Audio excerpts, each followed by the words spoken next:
It's July 4th, 2020, the celebration of the nation's independence. I remember as a teenager, my first trip to Europe. I'd meet people on trains, and they'd say to me, America is the best country. Many people told me that, and I believed the mythology of that, because it is. I guess in the spirit of that, we have this chapter. This chapter is called Land of Milk and Honey.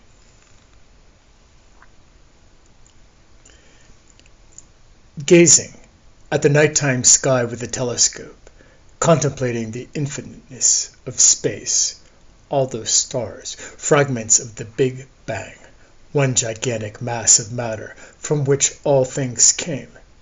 Everything we touch, everything we breathe, everything we are, it's all stardust, traced to that beginning of all beginnings. When philosophers say we're all related, it's true in a very real sense. Around our world, at any moment, someone, somewhere, struggles to be free. Not just one, dozens, hundreds, thousands, and at great risk to their personal safety. They feel no choice but to flee from war, genocide, ethnic cleansing, famine, death squads, tyranny, gangs, or to improve their economic well-being. Conditions so bad, so intolerable, there's no other way but to leave their homeland for someplace better for themselves, their family, their children. It's human nature for most of us with comparably comfortable lives and leisure time to read a book, watch TV, prepare a meal following a recipe, stream a movie, toil in the garden, or even a backyard vineyard, to forget, ignore, or conveniently not hear the inconvenient voices of those who struggle, who run, who flee, caught up as we are in the business of our own lives. Perhaps one day, a person who has overcome such hardships will be your neighbor. Or, if you're not that person, perhaps you descended from such a person. They followed Lourdes' footsteps, almost 5 miles, surprising the Border Patrol agent who knew how rapidly this inhospitable no-man's land sapped strength from those who tried to cross in hot Santa Ana conditions. Mark, unaccustomed to the heat, fell behind as the agents and Miguel, with reconstructed knees, pressed ahead. He closed the gap as the agents tarried at an area where Lourdes had rested, and took up their hunt again, noticing her steps became closer.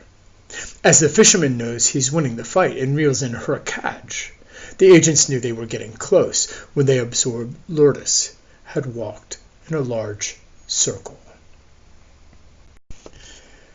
Miguel recognized the stench of rotting squirrel in the squirrelinator. He turned to block Mark. "Where is she?" Mark asked. "You don't want to see her," said Miguel. Mark pushed him out of the way and strode ahead. "Buddy, listen to your friend. You don't want to see her," said the agent, confronting him. "I'm her fiancée. Remember her as she was." Mark tried to run around the officer who wrestled him to the ground. "Lulu!" Mark's worry, frustration, and anger melted to grief as he relented. After several minutes, the officer approached Mark. "I want to show you something. Come here." He escorted Mark to an area 20 yards from the corpse, which the agent had covered to conceal the buzzard's assault. A rock sat atop a Mexican banknote, the lucky pesos Mark sent to Lourdes as a souvenir of their first meeting. Before placing the rock on the note, Lourdes etched in the shape of a heart with these words inside: "Mark and Lulu forever." When I heard the news, I stepped outside for a walk in the avocado grove. I had never met Lourdes, but felt so bad for her and Mark. I took the weed whacker to hack weeds, gaining ground around the avas, and after that walked to the vegetable garden to pull suckers from tomato plants. I glanced down at the footing of the garden's end post and saw a name, handwritten in concrete, the signature of a man who took pride in his work. Rodrigo.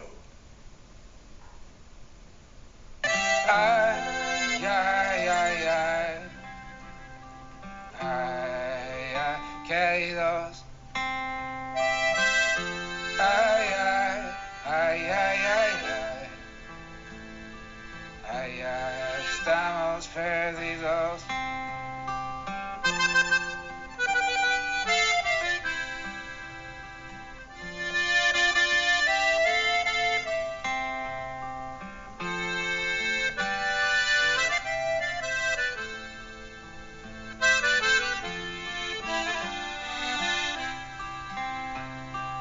Jale, manos, jale, allá estamos quemando.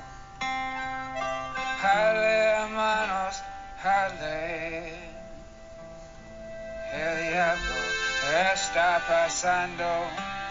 They got 12 lines in a Midwestern paper, on pages with the ads for shoes. They were 14 men, they got lost in the desert. They were migrants, they got 12 lines of news. Ay, ay,